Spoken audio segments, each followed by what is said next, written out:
frantically searching from left to right, my eyes restlessly rustling the rain constantly beating down on my face, soaked and confused, my mind anxiously fighting the idea that my fate may be sealed, that I may very well be lost in these dastardly woods. It's hard to make sense of it all. I was plucked from my walk and tossed around in the sky.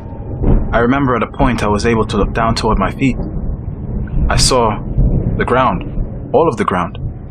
Those 30-foot trees that once towered over me were now specks beneath me, a cluster of small green dots gathered together in a sea of color that blended in with the rest of the landscape. And there I was stuck without escape, bearing witness to that overhead view of the entire site, and I couldn't touch it, any of it, because of how far up I was. Needless to say, I was afraid. Before all of that was even over, the flash of light followed, and then I shut my eyes. I shut them. I shut them like I was a child seeing a hero face a terrible scene in a movie. I couldn't bear to see it, to look at it any longer than necessary. Only now, opening them, to find that I had been spat back out here, smack bang in the middle of nowhere. I don't really know what happened, but it seems that I've been thrown into another part of the wood, much denser, and to be frank, much more unsettling, and so much more uncomfortable. Time, moving slow as the drops fall before my eyes, the cracks of thunder much closer to my ears, my soul sinking lower and lower with every flash, of my worries getting louder and clearer, in my chest the heartbeats devour, the core of my mind in all its soundness, trumpeting how my spirit wails against my ribcage, rattling against the showers, it dries my bones and hollows the pain. I cannot take much more. The hurling and whirling, I feel sick, like my insides are being pinched, with my knees to my chin, ditching all desires within.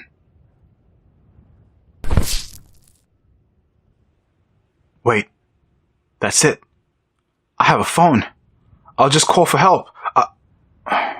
Of course there's no service. How convenient. Well, that little moment was all I needed to inspire me back to my feet, so I followed through and placed one hand on the ground, my left hand, and pushed my whole self up till I was back on my feet. It hurts a little bit, but I guess that's to be expected considering how I got here. Now, the real question is, how do I get out of here? Round and round in circles I go. For what felt like hours, I wandered around the drenched wood in the hope that it would start to open up, and I could maybe even find a road. Going here and going there, sometimes even running how desperate I got, until eventually I would stop by one of the stranger looking trees out here. Considering everything looks the same, it was somewhat amusing to see this one looked so different. It was colorfully reflective, catching the flashes of light and displaying an uncanny vibrancy I haven't yet seen anywhere else here. Well, anyway, all that aside, I stopped here to catch my breath. Wait. What is that? Where? Where? Over there. Must be. I have to try. I have to.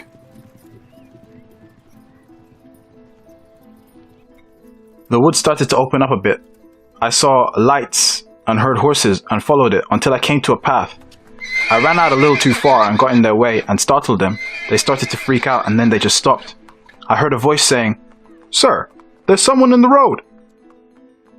And as things calmed down with the horses, I saw someone step out of the place where the lights were, but I couldn't be sure because of the rain in my eyes. However, I could still see him drawing nearer until he was at the very least arm's reach away. He then said to me, "You're bold for running out in front of the horses like that. You must not be from around here. You don't look like you're from around here." Well, of course not, is what I wanted to say in my head. I wanted to be smart and make a snarky comment, but given the circumstances, I held back and instead said, "No, I'm not. I'm not from around here. Maybe you can help me." "Well, why don't you tell me how I can help you, and I'll do my best," is what he said to me. Well, see, the thing is, I'm actually a bit lost, and I'm not exactly sure how to get out of here. I heard your horses and I followed the sound to this path. Sorry if I got in your way. All is well, and given your circumstances, you look like you could use a hand. Maybe you can come back with me to my home. You can dry off there and we can get you fed until the rain passes, and you can be on your way. I would like that. Come this way, he mentioned. I went with him to his carriage.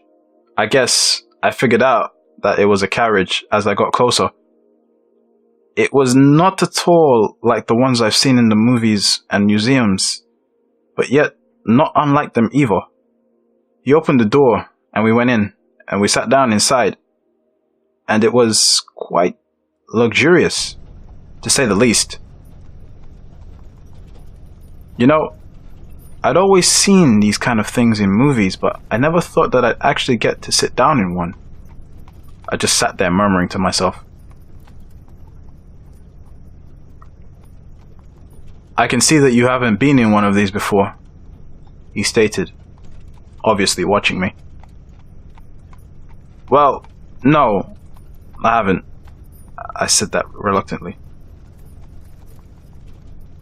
I figured them to be crude and uncomfortable in comparison to a bus or a car, but after sitting in this one, with its cushioned seating and padded walls, not to mention furnishing and pleasant smell, ask me if I wanted to ride a bus, I would reply with a resounding, ew. But anyway, after our little small talk, there was silence, and I just sat for a little while and looked at him.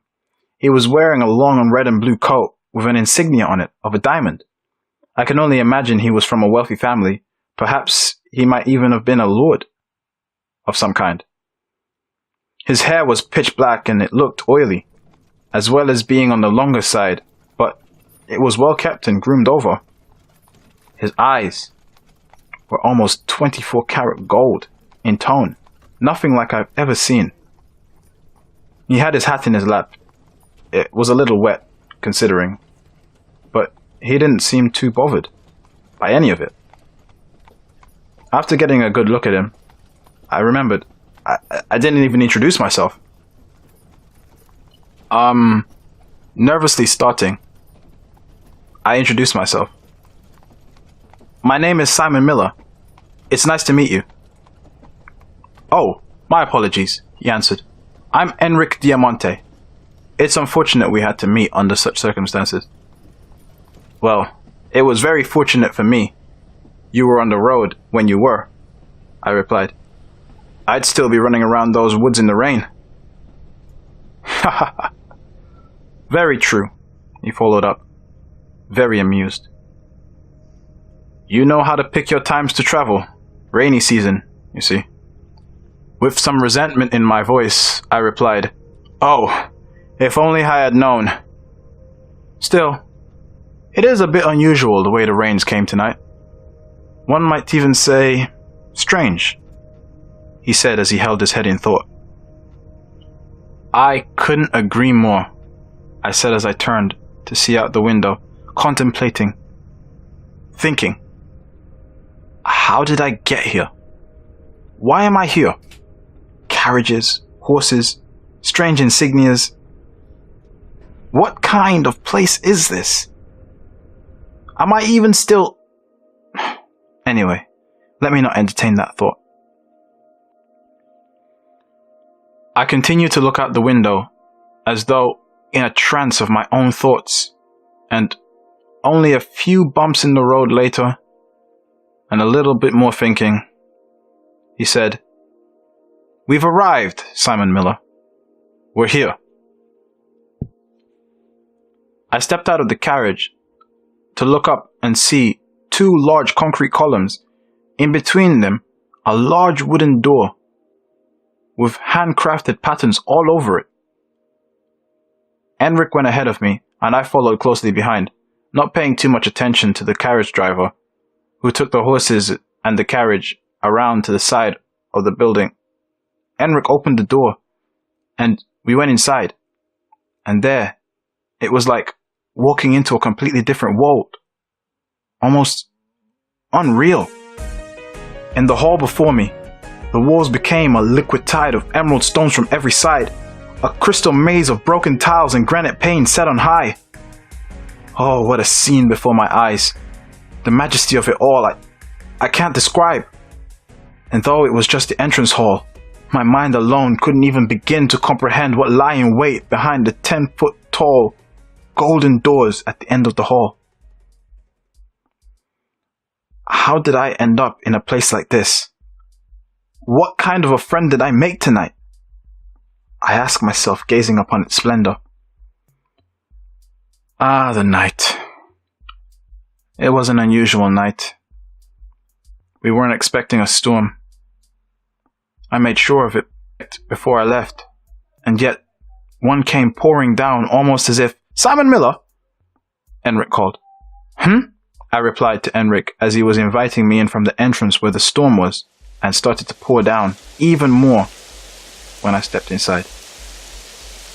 "Quite the storm," he continued. "Aren't you lucky I stumbled onto you?"